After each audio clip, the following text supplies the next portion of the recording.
അടുത്ത വീട്ടിലെ സ്ത്രീ അവനെ കുഴപ്പത്തിലാക്കുന്നു എന്നാണ് ലിജു പറയുന്നത്. എന്തായാലും പി ജിക്ക് പഠിക്കുന്ന ലിജുവിൻ്റെ വിശേഷങ്ങളൊന്ന് കേൾക്കാം.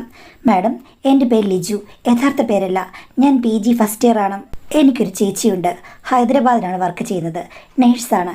വീട്ടിൽ അച്ഛനും അമ്മയുണ്ട്. അച്ഛൻ ഒരു സ്വകാര്യ സ്ഥാപനത്തിൽ വർക്ക് ചെയ്യുന്നു, അമ്മ വീട്ടമ്മ. എൻ്റെ വീടിന് അടുത്തായി അച്ഛൻ്റെ കുറച്ച് വീതമുണ്ട്. അത് 20 സെൻറ്റാണ്. 10 സെൻറ്റ് ചേച്ചിയുടെ പഠനാവശ്യങ്ങൾക്ക് വേണ്ടി കുറേ കാലം മുമ്പ് വിൽക്കേണ്ടി വന്നു. അത് വാങ്ങിച്ചത് ഞങ്ങളുടെ തന്നെ അകന്ന ബന്ധത്തിൽപ്പെട്ട ഒരു ആൻറ്റിയും ഭർത്താവുമാണ്. അവർ അന്ന് താമസിക്കാൻ വന്നിട്ടില്ലായിരുന്നു. 1 വർഷത്തിന് മുമ്പാണ് അവിടെ വീട് വെച്ച് താമസിക്കാൻ തുടങ്ങിയത്. ബന്ധുക്കളായതുകൊണ്ടും ഞങ്ങളുടെ വീടിനടുത്ത് വേറെ ബന്ധുക്കളൊന്നും ഇല്ലാത്തതുകൊണ്ടും ഞങ്ങളോടായിരുന്നു ഏറ്റവും കൂടുതൽ സഹകരണം. അവിടുത്തെ ആൻറ്റിയുടെ പേര് തൽക്കാലം നമുക്ക് ബിന്ദു എന്ന് വിളിക്കാം. 36 വയസ്സുണ്ട്. ബിന്ദു ആൻറ്റി സ്വന്തം ഭർത്താവിൻ്റെ വീട്ടുകാരുമായിട്ടും സ്വന്തം വീട്ടുകാരുമായിട്ടും അത്ര യോജിപ്പിലല്ല. ഏറ്റവും ഇളയ അനിയനാണ് സ്വന്തം കുടുംബത്തിലുള്ളത്. അയാളുടെ ഭാര്യയുമായിട്ട് ഒട്ടും അഡ്ജസ്റ്റ് ചെയ്യാൻ പോകില്ല. അതുകൊണ്ട് 2 വീട്ടിലും ചേച്ചി പോയി താമസിക്കാറില്ല. കല്യാണം കഴിച്ച് 6 മാസം കഴിഞ്ഞപ്പോഴേ വാടക വീട്ടിലേക്ക് മാറി. പിന്നെ ഇടയ്ക്കിടയ്ക്ക് മകനെ അവർ 2 കൂട്ടരും വന്ന് കൊണ്ടുപോകും. എന്നാലും ചേച്ചി അവിടെ പോയി താമസിക്കില്ല. ചിലപ്പോൾ കൊണ്ടുവരാൻ പോകും, അല്ലെങ്കിൽ കൊണ്ടുപോയവർ തന്നെ കൊണ്ടുവിടും. അപ്പോൾ തനി താമസിക്കാനൊന്നും ഒരു പേടിയുമില്ല. പിന്നെ കാർ ഓടിക്കാനോ അല്ലെങ്കിൽ എവിടെയെങ്കിലും പോകാനോ ഒക്കെ അത്യാവശ്യം കൂട്ടുണ്ടെങ്കിൽ അമ്മയെ വിളിക്കും, അല്ലെങ്കിൽ എന്നെ വിളിക്കും. ഇതാണ് പുള്ളിക്കാരിയുടെ ഒരു ജീവിതചര്യ. പിന്നെ കുശുമ്പ് കുന്നായ്മയൊക്കെ പറയാൻ എൻ്റെ അമ്മയേക്കാൾ മിടുക്കിയാണ്. അതുകൊണ്ട് 2 പേരും തമ്മിൽ നല്ല സെറ്റാണ്. ഒരുമിച്ച് ഒരു വയറ്റിൽ പിറന്ന സഹോദരിമാരെ പോലെയാണ് 2 പേരുടെ സംസാരം. ചുരുക്കം പറഞ്ഞു കഴിഞ്ഞാൽ എൻ്റെ വീട് പോലെ തന്നെയാണ് ബിന്ദു ആൻറ്റിയുടെയും വീട്. എനിക്ക് 2ഇടത്തും നല്ല സ്വാധീനമുണ്ട്. അങ്ങനെ പോയിക്കൊണ്ടിരുന്നപ്പോഴാണ് ഒരു 6-7 മാസത്തിന് മുമ്പ് ബിന്ദു ചേച്ചിക്ക് ഒരു നടുവേദന വന്നത്. അതിന് ഡോക്ടറെ കൊണ്ടുപോയി കാണിച്ചു. അപ്പോൾ സ്കാൻ ചെയ്യണമെന്നൊക്കെ പറഞ്ഞു. എല്ലാറ്റിനും ഞാൻ കൂടെ പോയിരുന്നു. അപ്പോഴാണ് ഡോക്ടർ പറഞ്ഞത് അടിവയറ്റിൽ കൊഴുപ്പിൻ്റെ ചില മുഴകളൊക്കെ ഉണ്ട്. അത് നല്ലപോലെ വെയിറ്റ് കുറച്ചെങ്കിൽ മാത്രമേ മാറുകയുള്ളൂ എന്ന്. ചേച്ചിക്ക് ഓവർ വെയിറ്റാണ്, 10 കിലോ. അപ്പോൾ ചേച്ചീനോട് പറഞ്ഞു, എടാ നമുക്ക് 2 കൂടെ നടക്കാൻ പോകാം, രാവിലെയും വൈകിട്ടും. പറ്റിയാൽ 2 സമയത്ത് നടക്കാം, ഇല്ലെങ്കിൽ ഒരു സമയത്തെങ്കിലും നടക്കാമെന്ന് പറഞ്ഞു. ഞാൻ പറഞ്ഞു ഓക്കെ, ഞാൻ എക്സസൈസ് ഒന്നും ചെയ്യുന്നില്ല. അപ്പോൾ ഞാൻ ചേച്ചിയോട് പറഞ്ഞു, ചേച്ചിയുടെ അടുത്ത് ഒരു സ്ത്രീകളുടെ ജിമ്മുണ്ട്, അവിടെ പോകാൻ. ഓ, അതിനെൻ്റെ ഭർത്താവ് സമ്മതിക്കില്ല. അതെന്താ? അതെനിക്കറിയില്ല. പണ്ടേ ജിമ്മന്മാരെ എൻ്റെ ഭർത്താവിന് ഇഷ്ടമല്ല. ജിമ്മിൽ പോകുന്ന ആണുങ്ങളൊക്കെ മസിൽ എന്തോ മരുന്നൊക്കെ കുത്തിവെച്ച് പെരുപ്പിച്ച് നടക്കുകയാണ്. അവന്മാർക്ക് യാതൊരു കഴിവുമില്ല. പക്ഷേ വെറുതെ മസിലും കാട്ടി സ്ത്രീകളെ വശീകരിക്കാൻ നടക്കുകയാണ് എന്നൊക്കെയാണ് പറഞ്ഞത്. ഞാൻ പറഞ്ഞു, ഇത് ശുദ്ധ അസൂയയാണ്. അങ്ങനെ ഹെൽത്ത് നോക്കുന്നവരെ ഇങ്ങനെ പെണ്ണുങ്ങളെ വളയ്ക്കാൻ വേണ്ടി മാത്രം നടക്കുന്നവരെന്ന് പറഞ്ഞത് ശരിയാണോ ആൻറ്റി എന്ന് ചോദിച്ചു കഴിഞ്ഞപ്പോഴേക്കും ആൻറ്റി പറഞ്ഞു, ശരിയല്ലെന്ന് എനിക്കറിയില്ലേ, പക്ഷേ അയാൾക്ക് എന്നെ അങ്ങ് സംശയമാണ്. അതെന്താ ഇത്ര സംശയം? നേരത്തെ എന്തെങ്കിലും സംഭവങ്ങൾ ഉണ്ടായിട്ടുണ്ടോ? ഒന്നുമില്ലടാ, ഞാൻ എല്ലാവരോടും മനസ്സ് തുറന്നങ്ങ് സംസാരിക്കും. പുതിയൊരാളെ കണ്ടാലും അപരിചിതനാണെന്ന് ഞാൻ വിചാരിക്കില്ല. അവരോട് ഞാൻ അങ്ങ് സംസാരിക്കും. കഴിഞ്ഞ വട്ടം ഞാനും ചേട്ടനും മോനും കൂടി ചേട്ടൻ വന്നപ്പോൾ സിനിമാ തിയേറ്ററിൽ പോയി. അപ്പോൾ എൻ്റെ അടുത്ത് ഒരുത്തൻ വന്നിരുന്നു. ഉടൻ തന്നെ ചേട്ടൻ പെട്ടെന്ന് കുഞ്ഞിനെ അപ്പുറത്തേക്ക് മാറ്റിയിരുത്തി. എന്നിട്ട് എന്നോട് പറഞ്ഞു, അടങ്ങി ഒതുങ്ങി എൻ്റെ അടുത്ത് ഇരിക്കാനെന്നും. ഞാൻ പറഞ്ഞതൊക്കെ ഇത്തിരി ഓവറാണ്. ആണുങ്ങളെല്ലാം പെണ്ണുങ്ങളെ കണ്ടാലുടൻ ശല്യം ചെയ്യാൻ നടക്കുകയാണെന്നുള്ള ഒരു രീതിയാണ് പലരുടെയും മനസ്സിൽ. അത് പെണ്ണുങ്ങൾക്കും അങ്ങനെയുണ്ട്, ആണുങ്ങൾക്കുമുണ്ട്. എൻ്റെ മോനെ എനിക്ക് അങ്ങനെയൊന്നുമില്ല, ചേട്ടൻ മാത്രമാണ് ഇങ്ങനെയൊക്കെ ഉള്ളത്. അന്നാ ആൻറ്റിക്കത് പറഞ്ഞ് തിരുത്തിക്കൂടെ? എടാ, ആദ്യം നീ എൻ്റെ ഭർത്താവിനെ ചേട്ടാന്ന് വിളിക്കുന്നു, എന്നെ ആൻറ്റിന്ന് വിളിക്കുന്നു. അത് ഒട്ടും ശരിയല്ല. അതുകൊണ്ട് എന്നെ ചേച്ചിന്ന് വിളിച്ചാൽ മതി. അതാണ് എനിക്കിഷ്ടം. അങ്ങനെ ആകുമ്പോൾ പ്രായക്കുറവ് തോന്നിക്കും. അല്ലാതെ ആൻറ്റിന്ന് നീ വിളിക്കുമ്പോഴേക്കും ഞാനും നീയും കണ്ടു കഴിഞ്ഞാൽ അത്ര വലിയ പ്രായവ്യത്യാസമൊന്നുമില്ല. അയ്യോടി, കൊച്ചു കുട്ടിയാണെന്ന ഭാവം. ഒരു കാര്യം ചെയ്യേ, കോളേജിൽ പഠിക്കാന്നങ്ങ് പറ. എൻ്റെ കൂടെ കോളേജിൽ വാ, അപ്പോൾ പ്രശ്നങ്ങളൊക്കെ തീരുമല്ലോ. എന്താടാ, ഞാനൊന്ന് ഒരുങ്ങി വന്നു കഴിഞ്ഞാൽ ഇപ്പോഴും എന്നെ കണ്ടാൽ കോളേജ് കുമാരിയാണെന്ന് പറയും. ശരിയാ, ബ്ലാക്ക് ആൻഡ് വൈറ്റ് പടത്തിലൊക്കെ ഇങ്ങനെ 45 വയസ്സുള്ള പെണ്ണുങ്ങൾ സ്കൂളിൽ പോകുന്നതും കോളേജിൽ പോകുന്നതൊക്കെ കാണിക്കുന്നുണ്ട്. അതുപോലെ വലുതുമായിരിക്കും. കളിയാക്കിക്കോടാ, നിനക്കും എൻ്റെ ഭർത്താവിനൊന്നും എന്നെ വിലയില്ല. പക്ഷെ നാട്ടുകാർക്ക് എന്നെ വലിയ ഇഷ്ടമാണ്. എവിടെ പോയാലും എല്ലാവരും എന്നോട് ഇങ്ങോട്ട് വന്ന് സംസാരിക്കും. അതാണടാ എൻ്റെ മഹത്വം. ഇതിനു മുമ്പല്ലേ പറഞ്ഞത് അങ്ങോട്ട് എല്ലാവരെയും കണ്ടു കഴിഞ്ഞാൽ ഉടനെ സംസാരിക്കുമെന്ന്? അങ്ങനെയല്ല, ആരെ കണ്ടാലും ഞാൻ സംസാരിക്കും. എന്നോട് ഇങ്ങോട്ട് സംസാരിച്ചാൽ ഞാനും സംസാരിക്കും, അത്രേ പറഞ്ഞുള്ളൂ. പറഞ്ഞ് നീ ഇപ്പം എൻ്റെ ക്യാരക്ടർ മൊത്തം മാറ്റുമല്ലോ. ഇത് തന്നെയാണ് എൻ്റെ ഭർത്താവും ചെയ്യുന്നത്. അങ്ങേർക്ക് വിചിത്രമായ സ്വഭാവമാണ്. എൻ്റെ സൗന്ദര്യത്തിൽ പണ്ടേ അങ്ങേർക്ക് അസൂയുണ്ട്. എന്നെ കണ്ടിഷ്ടപ്പെട്ടാണല്ലോ കല്യാണം കഴിച്ചതും.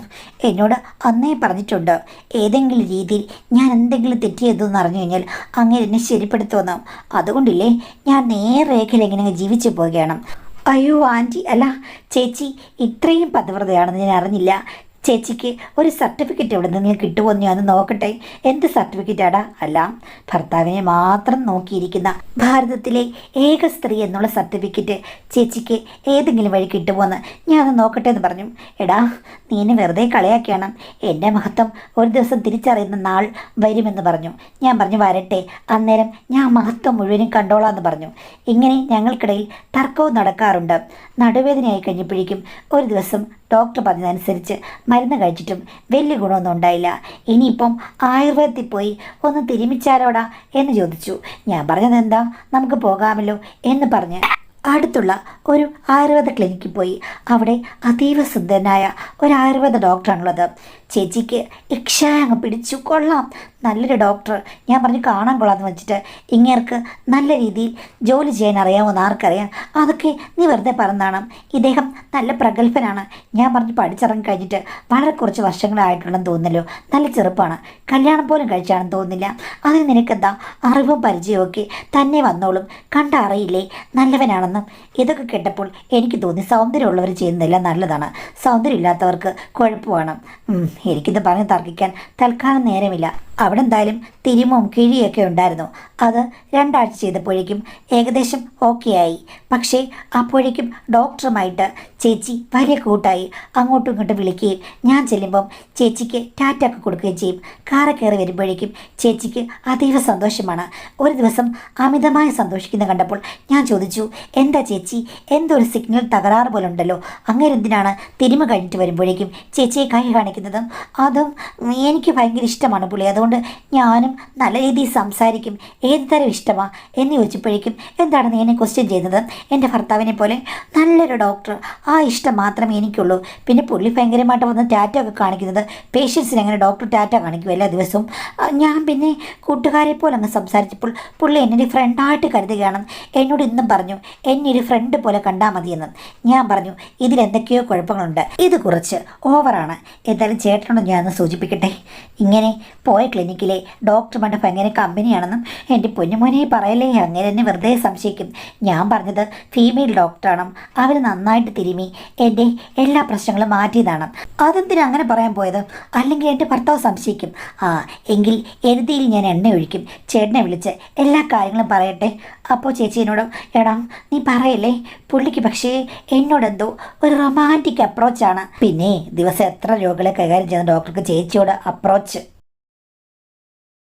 എടാ, കുറേ നാളായി നീ അതിര് കിടക്കുന്നു, എന്നെ പുച്ഛിച്ച് സംസാരിക്കുന്നു, ഞാൻ ഒരു ചീത്ത സ്ത്രീയാണ് എന്നുള്ള മട്ടിലാണ് നീ എപ്പോഴും സംസാരിക്കുന്നത്. ഇനി ഇങ്ങനെ പോയി കഴിഞ്ഞാൽ നമ്മൾ രണ്ടുപേരും കൂടെ പിണങ്ങേണ്ടി വരും. ചേച്ചി പിണങ്ങാനല്ല ഞാൻ പറഞ്ഞത്. എല്ലാവരും ചേച്ചിയോട് ഇങ്ങോട്ട് വന്ന് റൊമാൻറ്റിക് അപ്രോച്ച് കാണിക്കുന്നു. ചേച്ചിക്കാണെങ്കിൽ ആരോട് റൊമാൻറ്റിക് അപ്രോച്ച് ഇല്ല. പക്ഷേ അയാളെ കാണുമ്പോഴേക്കും കിടന്ന് തുള്ളുന്നു, ചാടുന്നു, വരുമ്പോൾ കൈ കൊടുക്കുന്നു, കൈ വീശുന്നു. അതൊക്കെ എന്താ? അങ്ങേര് കാണിക്കുന്ന സ്നേഹപ്രകടനങ്ങൾ ചേച്ചിയും കാണിക്കുന്നുണ്ട്. അത് പിന്നെ അങ്ങനെ വേണ്ടേ? ഒരാൾ നമ്മളോട് ഓവറായിട്ട് ഇഷ്ടമാണെങ്കിൽ നമ്മൾ തിരിച്ചെന്തെങ്കിലും കാണിക്കണ്ടേ? അങ്ങനൊന്നുമില്ല, അങ്ങനെയുള്ള ബാധ്യമൊന്നുമില്ല. അവർ കാണിക്കുന്ന അവരുടെ ഇഷ്ടം. പക്ഷെ നമ്മൾ നയത്തിലും മയത്തിലും നിൽക്കണം. അപ്പോൾ ഞാൻ ഓവർ ആക്ഷൻസ് ആണോടാ കാണിക്കുന്നതും? ഇതാ എൻ്റെ കുഴപ്പം. ആരോടെങ്കിലും എന്തെങ്കിലും പറയുമ്പോഴേക്കും അവരെനിക്ക് തരുന്ന അതേ രീതിയിലാണ് ഞാൻ റെസ്പോണ്ട് ചെയ്യുന്നത്. ഇതാണ് ചേട്ടന് പറഞ്ഞത് ഞാൻ ഭയങ്കരമായിട്ട് മറ്റുള്ളവരുമായിട്ട് അടുക്കുമെന്നും. ഇതൊക്കെ പ്രശ്നമാകും ചേച്ചി. എന്താടാ മനുഷ്യരുമായിട്ട് എനിക്ക് അടുക്കാൻ പറ്റില്ലേ? പറ്റും. പക്ഷേ ഇങ്ങനെയൊക്കെ കാണിച്ചു കഴിഞ്ഞാൽ ആരാണെങ്കിലും സംശയിക്കും. ഞാൻ പോലും സംശയിക്കുന്നു. അപ്പോൾ പിന്നെ ചേച്ചിയുടെ ഭർത്താവ് സംശയിക്കാതിരിക്കുമോ? എടാ നീ ഒരിക്കലും വിളിച്ച് പറയല്ലേ. പറഞ്ഞു കഴിഞ്ഞാൽ അങ്ങനെ ജോലി വിട്ട് ഇങ്ങോട്ടിങ്ങി വരും. പിന്നെ ഇവിടെ ഉണ്ണാനും കൊടുക്കാനും ഒന്നും കാണില്ല. മിടുക്കിയാണ്. ഇഷ്ടം പോലെ കാശ് കൈകാര്യം ചെയ്യാൻ വേണ്ടിയിട്ട് ഭർത്താവ് ഗൾഫിൽ തന്നെ കിടന്നോട്ടെ എന്നല്ലേ ചേച്ചിയുടെ ഒരു മനസ്സിലിരിപ്പ്? എടാ അതല്ലടാ, അങ്ങനെയാണെങ്കിൽ പോലും ഒരു ഗുണമുണ്ട്. ഇവിടെ വന്നു കഴിഞ്ഞാലേ പിന്നെ എന്നെ പുറത്ത് വിടില്ല. എപ്പോഴും എൻ്റെ പുറകെ ആയിരിക്കും. ഞാൻ എന്ത് ചെയ്താലും അതിലൊരു കുറ്റം കണ്ടുപിടിക്കും. അപ്പോൾ ഒട്ടും സ്നേഹമില്ലതാണോ? സ്നേഹമൊക്കെ ഉണ്ടിടാ, പക്ഷേ ഇങ്ങനെയൊക്കെ പറയും.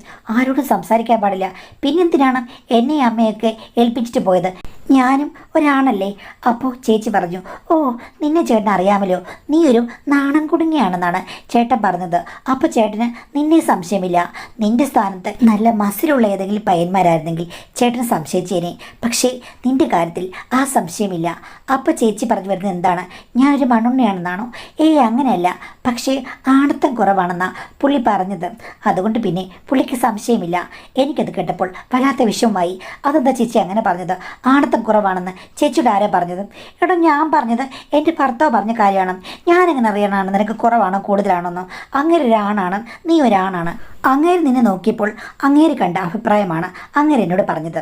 ഞാനാണെങ്കിൽ ആ അഭിപ്രായത്തെ നിന്നെ നോക്കിയിട്ടുമില്ല, ഒന്നും കണ്ടിട്ടും കേട്ടിട്ടില്ലാത്ത ഞാനെങ്ങനെയാണ് നിനക്കുണ്ടോ ഇല്ലയോ എന്ന് പറഞ്ഞത്? അത് അങ്ങേരുടെ വ്യൂ പോയിന്റ്, അത്രയേ ഉള്ളൂ. അത് ഞാൻ നിന്നോട് പറഞ്ഞു. അതുകൊണ്ട് നമ്മൾ തമ്മിലുള്ള സൗഹൃദവും ബന്ധവും ഒക്കെ നന്നായിട്ട് പോകുന്നു. അതിന് കാരണമാണ് ഞാൻ പറഞ്ഞത്, അല്ലാതെ നിന്നെ കുറ്റപ്പെടുത്താൻ പറഞ്ഞതല്ല. ഇനി അങ്ങേര് കുറ്റപ്പെടുത്തിയാലും എനിക്ക് നിന്നെ കൊണ്ട് ഉപകാരമേ ഉള്ളൂ. ഞാൻ എപ്പോഴും നിൻ്റെ കൂടെ കാണും. നിനക്കെന്തെങ്കിലും ആവശ്യമുണ്ടെങ്കിൽ നീ പറയുമ്പോൾ തന്നെ ഞാൻ അത് വാങ്ങിച്ചു തരാറില്ലേ?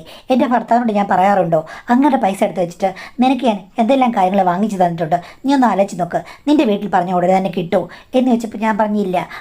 അപ്പം അങ്ങയുടെ അഭിപ്രായം ഞാൻ പറഞ്ഞതിന് നീ എന്നോട് ചൂടാകേണ്ട കാര്യമില്ലല്ലോ. പിന്നെ എന്തെങ്കിലും കണ്ടാലും കേട്ടാലും മാത്രമേ ഞാൻ അഭിപ്രായം പറയുകയുള്ളൂ. കാണാത്ത കാര്യത്തെപ്പറ്റി ഞാനെങ്ങനെ അഭിപ്രായം പറയുക എന്ന് ചോദിച്ചു. എങ്കിൽ പിന്നെ എന്തിനാണ് ഈ ഡോക്ടറെ കാണുമ്പോഴേക്കും കിടന്ന് ഇളകുകയും തുള്ളുകയൊക്കെ ചെയ്യുന്നത്? ചേച്ചി ഒന്നും കണ്ടിട്ടില്ലല്ലോ. അത് നിനക്കറിയാത്തോണ്ടാ. ഞാൻ ചിലത് കണ്ടു, അതുകൊണ്ടാണ് എനിക്ക് അദ്ദേഹത്തോട് ഒരു ഇംപ്രഷൻ. ചേച്ചി എന്ത് കണ്ടു? അത് പിന്നെ അങ്ങേരുടെ അടുത്ത് വന്നു കഴിഞ്ഞപ്പോഴേക്കും എനിക്കറിയില്ലടാ, എന്തോ അങ്ങേരോട് ഒരു ഇഷ്ടം തോന്നി. ഫീമെയിൽ തെറാപ്പിസ്റ്റ് എന്നെ തിരുമ്മിക്കൊണ്ടിരുന്നപ്പോൾ നിർദ്ദേശങ്ങൾ കൊടുക്കാൻ വേണ്ടിയിട്ട് അദ്ദേഹം വന്ന് ടേബിളിൻ്റെ തൊട്ടടുത്ത് നിന്നു. അപ്പോഴില്ലടാ, കൈമുട്ടി വെച്ച് അറിയാതെ ഞാനൊന്ന് മുട്ടി നോക്കി. എനിക്ക് ഒരു ഫീലിങ്സ് മനസ്സിലാക്കിയായിരുന്നു ഉദ്ദേശം. അപ്പോഴില്ലേ ഏതോ ഈട്ടിത്തടിയിൽ പോയി എൻ്റെ കൈ മുട്ടിയതുപോലെ എനിക്ക് തോന്നി. അതുകൊണ്ടാണ് ഞാൻ പറഞ്ഞത് അദ്ദേഹത്തിനോട് എനിക്കൊരു ഇംപ്രഷൻ ഉണ്ടെന്നുള്ളത്. ആഹാ, ചേച്ചി ഒരസൽ കള്ളിയാണ്. മിനിറ്റിന് ഓരോ കാര്യങ്ങൾ മാറ്റി പറയുന്നു. കുറച്ചു നേരം മുമ്പ് പറഞ്ഞു അങ്ങനെയൊന്നുമില്ല, എല്ലാവരോടും അങ്ങ് സംസാരിക്കുന്നു. ഇപ്പം പറയുന്നു തട്ടിയെന്നും മുട്ടിയെന്നുമൊക്കെ. എടാ എങ്ങനെയത് പെട്ടെന്ന് പറയുക? മനസ്സിന് ഇഷ്ടപ്പെട്ട ഒരു സ്ത്രീയെ കണ്ടു കഴിഞ്ഞാൽ പുരുഷന്മാർ കുറച്ചുകൂടി ആക്റ്റീവാകും. സ്ത്രീകൾ ഒരിക്കലും അങ്ങനെ ആക്റ്റീവ് ആകില്ല. എങ്കിലും തരം കിട്ടിയാൽ ചിലപ്പോഴായേക്കും. അങ്ങനെ ഏതോ ഒരു മൊമെൻറ്റിൽ എനിക്ക് അങ്ങനെ ജസ്റ്റ് ക്യാഷ്വലായിട്ടാണ്, പുള്ളിക്കത് മനസ്സിലായിട്ടില്ല എന്ന് എനിക്ക് തോന്നുന്നത്. പിന്നെ അങ്ങേർക്ക് മനസ്സിലായിരിക്കാൻ അങ്ങനെ ആരാ പൊട്ടനോ? എന്തായാലും അങ്ങേർക്ക് ചേച്ചിയോട് ഇമ്പ്രഷൻ ഉണ്ടായത് ഈ ഒരു കാര്യം കൊണ്ടായിരിക്കും എന്ന് എനിക്ക് തോന്നുന്നു. എനിക്കറിയില്ല. ഞാൻ പക്ഷേ ശ്രദ്ധയോടുകൂടിയാണ് കാര്യം ഇങ്ങനെ കൈ ഇങ്ങനെ ഒന്ന് മാറ്റിയപ്പോൾ ഒന്ന് മുട്ടിക്കുന്ന പോലെയാണ് ഞാൻ ചെയ്തത്. അതുകൊണ്ട് പുള്ളിക്ക് മനസ്സിലായി കാണില്ല. എൻ്റെ പൊന്നു ചേച്ചി, ഇത്ര എക്സ്പ്ലനേഷൻ ഒന്നും ആവശ്യമില്ല. ചേച്ചി കാണിക്കുന്നത് ഭർത്താവിന് നേർരേഖയിൽ പൂജിച്ചുകൊണ്ടിരിക്കുന്ന ഒരു സ്ത്രീക്ക് ഒട്ടും പറ്റിയതല്ല. ചേച്ചിയുടെ ആ സർട്ടിഫിക്കറ്റ് ഞാൻ കട്ട് ചെയ്യുന്നെന്ന് പറഞ്ഞു. അപ്പോൾ ചേച്ചിനോട് പറഞ്ഞു, നീ കട്ട് ചെയ്യ്. ഇനിയിപ്പം ഞാൻ എല്ലാ കാര്യങ്ങളും നിന്നോട് പറഞ്ഞില്ലേ, എന്തായാലും നീ എന്നെ കുറ്റപ്പെടുത്തുകയാണ്. അപ്പം ഇതോടെ ചേർത്ത് കുറ്റപ്പെടുത്തിക്കോ, എനിക്ക് പ്രശ്നമില്ല. ഞാൻ ഇന്ന് മുതൽ പ്രഖ്യാപിച്ചു, ഞാൻ നല്ലൊരു സ്ത്രീയല്ല. അവിടെ ചെന്നപ്പോൾ ആയുർവേദ ഡോക്ടറെ കണ്ടു. എനിക്കങ്ങനെ ഒത്തിരി ഇഷ്ടപ്പെട്ടു. നല്ല സുന്ദരൻ സുമുഖൻ. അപ്പോൾ പിന്നെ ഞാനും അങ്ങ് ചിരിച്ചു, കളിച്ചു, രസിച്ചു. നിനക്കെന്തെങ്കിലും പ്രശ്നമുണ്ടോ? എനിക്ക് പ്രശ്നമുണ്ട്. ചിരിച്ചു, രസിച്ചു, അതെനിക്കിഷ്ടപ്പെട്ടു. പക്ഷേ ഇടയ്ക്ക് പറഞ്ഞത് നടന്നോ എന്നൊരു സംശയം. ഒന്ന് പോടാ, അങ്ങനൊന്നുമില്ല. അദ്ദേഹം എന്നോട് നല്ല രീതിയിൽ പെരുമാറുന്നു, ഞാൻ നല്ലപോലെ പെരുമാറുന്നു. ചേച്ചി പെരുമാറിയത് എനിക്ക് മനസ്സിലായല്ലോ. ചേച്ചിയുടെ ഉദ്ദേശം എന്താ? അപ്പം ചേച്ചിനോട് പറഞ്ഞു, ഞാൻ സത്യസന്ധമായിട്ടൊരു കാര്യം നിന്നോട് തുറന്ന് പറയട്ടെ. പറ. എടാ, എനിക്കാണെങ്കിൽ അങ്ങേരോട് ഭയങ്കര ഒരു മോഹമുണ്ട്. അങ്ങനെ ഒത്തിരി റിലേഷനൊന്നും ഉണ്ടാകണമെന്നല്ല, എനിക്ക് ഭർത്താവിനെ ഉപേക്ഷിക്കണമെന്നോ അല്ലെങ്കിൽ അങ്ങനെയൊന്നുമല്ല. എനിക്ക് പുള്ളിയെ രഹസ്യമായിട്ട് 1-2-3 വട്ടം ഒന്ന് കണ്ടാൽ കൊള്ളാമെന്നുണ്ട്. അതിനെന്താ, ചേച്ചിക്ക് കാണാമല്ലോ. ചേച്ചിയുടെ വീട്ടിൽ ചേച്ചി തനിയാണ് താമസിക്കുന്നത്. മിക്കവാറും ദിവസങ്ങളിൽ മകനോടെ കാണില്ല. അവന് 2 വീട്ടുകാരും കൂടെ അങ്ങോട്ടും ഇങ്ങോട്ടും കൊണ്ടുപോകും. അപ്പം ചേച്ചിക്ക് ഇതൊക്കെ ഓക്കെ ആണല്ലോ. എടാ ശരിയാ, സാഹചര്യമുണ്ട്. എന്നാലും എനിക്ക് വല്ലാത്തൊരു പേടി, എന്തെങ്കിലും കാര്യത്തിന് പിടിക്കപ്പെടുമോ? ഒരു കാര്യം ചെയ്യേ, ചേച്ചി അങ്ങയുടെ കൂടെ വല്ല റിസോർട്ടിലോ അല്ലെങ്കിൽ വാഗമണ്ണോ മൂന്നാറിലോ എവിടെയെങ്കിലും ഒന്ന് പോടാതൊന്നും എനിക്ക് പറ്റില്ല. എങ്കിൽ പിന്നെ ഈ കാര്യങ്ങൾ നടക്കണമെങ്കിൽ പുള്ളിയോട് പറയുക. അങ്ങേരുടെ ക്ലിനിക്കും വീടും തമ്മിൽ ഒത്തിരി ദൂരമൊന്നുമില്ലല്ലോ, ആ കൂടി 2 കിലോമീറ്റർ അത്രയല്ലേ ഉള്ളൂ. അപ്പം ചേച്ചി പറഞ്ഞു അതൊക്കെ ശരിയാ, എന്നാലും എനിക്കൊരു പേടി. ഞാനൊരു കാര്യം പറയട്ടെ, നീ സമ്മതിക്കുമോ? ഇതിലിപ്പം എൻ്റെ എന്ത് സമ്മതമാണ് ചേച്ചി കിട്ടാനുള്ളത്? എടാ അങ്ങനല്ല, നീ ഒന്ന് സഹായിക്കണം. എനിക്ക് ജീവിതത്തിൽ ആദ്യമായി തോന്നിയ ഒരു മോഹമാണ്, ആദ്യമായി തോന്നിയ മോഹം. അത് കേട്ടിട്ട് എനിക്ക് നല്ല സംശയമുണ്ട്. എനിക്കറിയാം നീ സംശയിക്കുമെന്ന്. ഒരു സ്ത്രീ ഇങ്ങനെയുള്ള കാര്യങ്ങളും മോഹങ്ങളും വിചാരങ്ങളും കല്യാണം കഴിഞ്ഞ് തുറന്നു പറഞ്ഞു കഴിഞ്ഞാൽ അവൾ പ്രശ്നക്കാരിയായി. കല്യാണത്തിന് മുൻപാണെങ്കിൽ അവൾ വേറെ പ്രശ്നക്കാരി എന്ന് 2 രീതിയിൽ കാറ്റഗറിയായി തരംതിരിക്കും. എന്തായാലും നീ എന്നെക്കൊണ്ട് പല ചോദ്യങ്ങളും ചോദിപ്പിച്ച് എൻ്റെ മനസ്സിലുള്ളത് പുറത്ത് ചാടിച്ചു. ഞാൻ നിന്നോട് പറയുകയും ചെയ്തു. ഇനിയിപ്പം നീയും കൂടി സഹായിക്കണം. അതാ ഞാൻ ചോദിച്ചത്, ഞാനെന്ത് സഹായിക്കാനാണ്? എടാ ഞാൻ ഒരു കാര്യം ചെയ്യാം, അദ്ദേഹത്തെ വൈകുന്നേരങ്ങളിൽ ഞാൻ വിളിക്കാം. നീ എന്തായാലും ചിലപ്പോൾ വീട്ടിൽ വന്നു കഴിഞ്ഞാൽ 10 മണി 11 മണിയൊക്കെ ആകുമ്പോഴല്ലേ തിരിച്ചു പോകുന്ന രാത്രി. അപ്പോൾ അദ്ദേഹം ഒരു 9 മണിക്ക് വന്നിട്ട് 11 മണിക്ക് തിരിച്ചു പോട്ടെ. നീ ഉള്ളപ്പോൾ പുള്ളി വന്നു കഴിഞ്ഞാൽ ആരും സംശയിക്കില്ല, ഒരു പ്രശ്നവുമില്ല. എൻ്റെ ഹസ്ബൻഡിനും പ്രശ്നമില്ല. അല്ല, ഹസ്ബൻഡിന് സംശയം ഉണ്ടാകില്ലെന്ന് ആര് പറഞ്ഞു? എടാ നാട്ടുകാർക്ക് സംശയം ഉണ്ടെങ്കിലല്ലേ അങ്ങനെ അറിയുള്ളൂ. ഇപ്പം നീ ഇവിടെ ഉണ്ടെങ്കിൽ ആ പ്രശ്നമില്ല. നീ ഞാനും കൂടെ ഇവിടെ ഇരുന്ന് കഴിഞ്ഞാൽ നാട്ടുകാർ സംശയിക്കില്ല. നീ ഇവിടെ ഉള്ളപ്പോൾ ഡോക്ടർ വന്നു കഴിഞ്ഞാൽ ഒരിക്കലും ആരും സംശയിക്കില്ല. അതാണ് പറഞ്ഞത്. അപ്പോൾ ഞാൻ കൂട്ടു നിൽക്കണം. നിൽക്കില്ലേ മോനെ, നീ നിൽക്കില്ലേ? ചേച്ചിക്ക് യഥാർത്ഥത്തിൽ നടുവേദനയുണ്ടോ, അതോ ഇതുവഴി എങ്ങനെ പോയപ്പോൾ ക്ലിനിക്കിൽ അയാൾ ഇരിക്കുന്ന കണ്ട് മനഃപൂർവ്വം പോയതാണോ? നീ എന്താണ് അങ്ങനെ പറഞ്ഞത്? യഥാർത്ഥത്തിൽ എൻ്റെ നടുവേദന മാറ്റി തന്നത് പുള്ളിക്കാരനല്ലേ, അതുകൊണ്ടാണ്. അതുപോട്ടെ, ഇതൊക്കെ പുള്ളിക്കാരനോട് സംസാരിച്ചോ? ആ അതേ, നേരത്തെ സംസാരിച്ചു. പുള്ളി എന്തിനും റെഡിയാണ്. ഞാനാണ് കുറച്ച് മാറി നിൽക്കുന്നത്. കൊള്ളാം.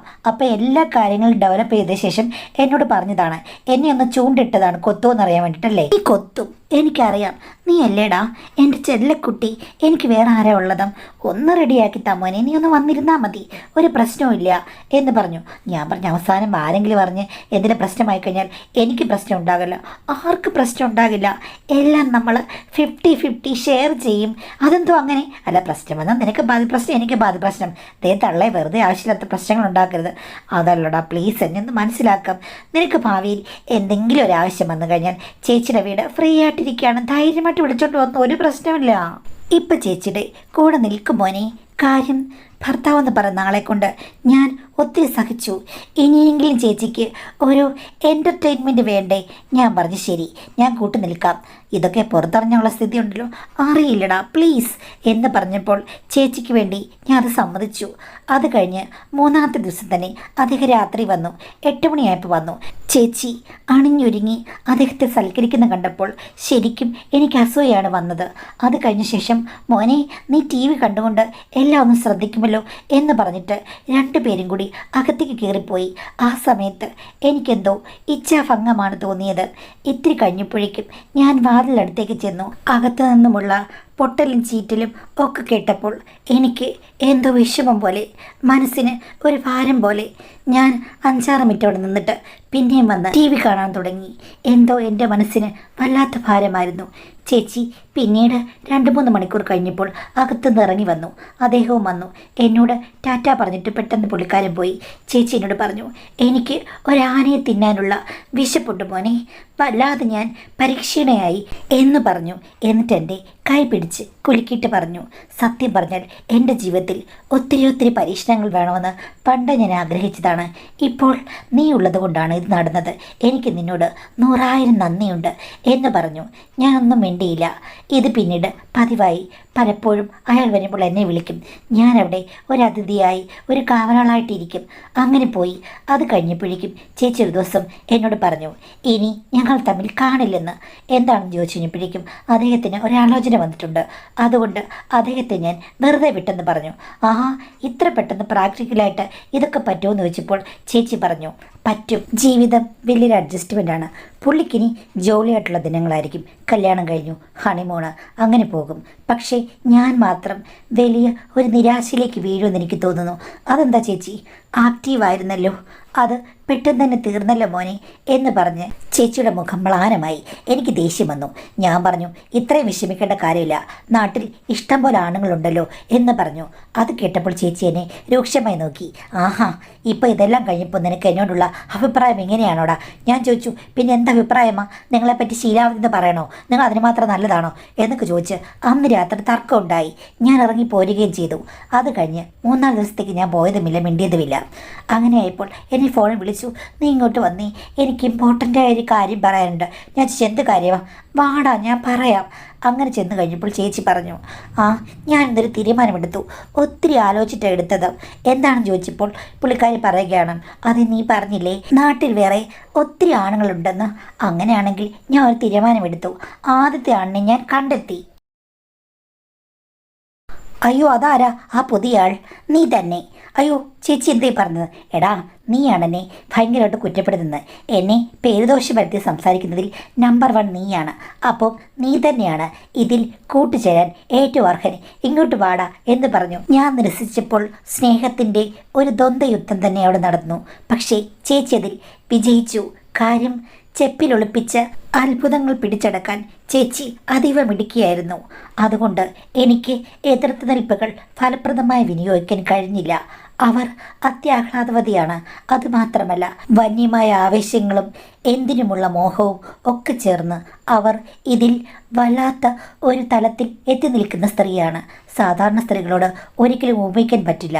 പക്ഷേ ഇവർ മുൻകാലങ്ങളിൽ അടങ്ങി ഒതുങ്ങി ജീവിച്ചു എന്ന് പറഞ്ഞു കഴിഞ്ഞാൽ നമുക്കൊരിക്കലും വിശ്വസിക്കാനും പറ്റില്ല. എന്തായാലും ജീവിതത്തിലെ ഏറ്റവും ആദ്യത്തെ അനുഭവം ഇത്രയും മികച്ചതാക്കാൻ ഒത്തിരി ഞാൻ അവരോട് താങ്ക്സ് പറയേണ്ടി വന്നു എന്ന് പറയാം. അങ്ങനെ കുറേ നാൾ പോയി മാഡം. പക്ഷേ 1 മാസത്തിന് മുമ്പ് ചേച്ചി എന്നോട് പറയുകയാണ്, നിനക്ക് ഭാവിയിൽ ജീവിക്കാൻ വേണ്ടിയുള്ള ആളല്ലേ, കല്യാണം കഴിക്കണം. ആ സമയത്ത് എന്നോട് ഒത്തിരി അറ്റാച്ച്മെൻറ്റ് ഉണ്ടായിക്കഴിഞ്ഞാൽ അത് ശരിയാകില്ല. അതുകൊണ്ട് നമ്മളിത് സ്റ്റോപ്പ് ചെയ്യുകയാണ്. ഇനിമേലിലും നമ്മൾ നല്ല ഫ്രണ്ട്സ് ആയിരിക്കും. ഞാൻ ബാധ്യതകളൊന്നുമില്ലാത്ത ഒരാളെ നോക്കാൻ പോവുകയാണ്. പുതിയൊരാൾ വന്നിട്ടുണ്ട് എന്ന് പറഞ്ഞ് ഒരു ഫോട്ടോ കാണിച്ചു. ഏതോ സോഷ്യൽ മീഡിയയിൽ നിന്ന് കണ്ടെത്തിയാണെന്ന്. അവർ ഇതിലൊക്കെ അതീവ താല്പര്യം പ്രകടിപ്പിച്ച് മുന്നേറുകയാണെന്ന് എനിക്ക് മനസ്സിലായി. ഞാൻ ഇതിന് കൂട്ടു നിൽക്കണമെന്നായി.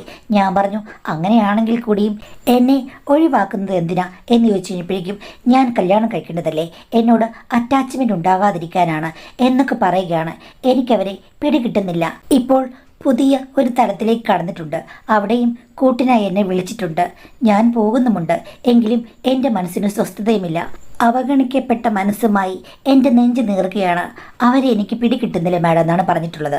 പക്ഷേ എനിക്ക് നന്നായിട്ട് പിടികിട്ടി മോനെ. കാര്യം അവർ പരമ്പരയായി പണ്ടേ തുടർന്നു വരുന്ന ഒരു കാര്യമാണിത്. അപ്പം ഒരു സമയത്ത് ഒരാൾ എന്നുള്ള രീതിയിലായിരിക്കാം അവരുടെ മനസ്സിലത് ഫിക്സ് ആയിരിക്കുന്നത്. അത് കഴിഞ്ഞ ശേഷം അവർക്ക് ഒരു ഇൻട്രസ്റ്റ് തീരുന്ന സമയത്ത് അവർക്ക് സാധകമായ എന്തെങ്കിലും ഒരു കാര്യമൊക്കെ പറഞ്ഞിട്ട് അയ്യോ പാവം എന്നൊക്കെ പറഞ്ഞ് ഇവർ നല്ലവരായി ഭാവിച്ച് അവരെയും വേദനിപ്പിക്കാതെ ഒഴിവാക്കി വിടുകയാണ്. പുതുമകൾ തേടുന്ന ഒരു മനസ്സായിരിക്കും അവർക്കുണ്ടായിരിക്കുക എന്നാണ് എനിക്കിതിൽ നിന്ന് മനസ്സിലായത്. എന്തായാലും അവർ പറഞ്ഞതിൽ കാര്യമില്ലാന്ന് ഞാൻ പറയുന്നില്ല. കാര്യം ശരിയാണ്. ഇവരുമായിട്ട് ഓവർ അറ്റാച്ച്മെൻറ്റ് ഉണ്ടായിക്കഴിഞ്ഞാൽ ഭാവിയിൽ നല്ല പ്രശ്നങ്ങളുണ്ടാകും. അപ്പോൾ അവർ സ്വരം നന്നപ്പോഴേ പാട്ട് നിർത്തി എന്ന് വിചാരിച്ച് മോൻ്റെ കാര്യങ്ങൾ നോക്കുന്നതായിരിക്കും നല്ലത്. എന്ന് വെച്ചിട്ട് അവരെ സപ്പോർട്ട് ചെയ്യാനോ അവർക്ക് കാവലിരിക്കാനോ ചെല്ലേണ്ട കാര്യമില്ല. അവരുടെ കാര്യങ്ങൾ അവർ മാനേജ് ചെയ്യും. ഇതിലേക്ക് നിന്നെയും പിടിച്ചിട്ട് പിന്നെയും നിന്നെ അസ്വസ്ഥപ്പെടുന്ന രീതിയിൽ പെരുമാറുന്നത് എന്തിനാണെന്ന് എനിക്ക് മനസ്സിലാകുന്നില്ല. എന്തായാലും നല്ല സ്വഭാവമുള്ളൊരു സ്ത്രീയുടെ പാറ്റേണായിട്ട് എനിക്ക് തോന്നുന്നില്ല. അവരുമായിട്ടുള്ള ബന്ധങ്ങളും അതേപോലെ അവരുടെ സഹായങ്ങളും അങ്ങോട്ടുള്ള സഹായങ്ങളും ഒക്കെ അവസാനം പാരയായിട്ട് വരും, മനപ്രയാസത്തിനും ഇടയാക്കുമെന്നുള്ളത് കൊണ്ട് പതുക്കെ അതിൽ നിന്ന് മാറി സ്വന്തം ജീവിതത്തിൽ കോൺസെൻട്രേറ്റ് ചെയ്ത് ജീവിക്കുന്നതാകും ഏറ്റവും നല്ലത്. അല്ലാതെ അവരുടെ ദുരൂഹമായ സ്വഭാവത്തിന് പുറകെ പോയി കഴിഞ്ഞാൽ പ്രത്യേകിച്ച് കൂടുതലായിട്ടൊന്നും കണ്ടുപിടിക്കാനും പറ്റില്ല. ഇതിങ്ങനെ തുടർന്നുകൊണ്ടിരിക്കുന്നത് പ്രതിഭാസമായിട്ട് മാത്രം അവർ കൊണ്ട് നടക്കുകയാണ്. അതുകൊണ്ട് ഒരു ബെറ്റർ പേഴ്സണായിട്ട് എനിക്ക് തോന്നുന്നില്ല. നല്ല കൂട്ടുകെട്ടിന് പറ്റിയ ആളില്ലാത്തത് കൊണ്ട് അവനവൻ്റെ ജീവിതം നോക്കി മാറി നടക്കുക എന്ന് മാത്രമേ എനിക്കിതിൽ പറയാനുള്ളൂ.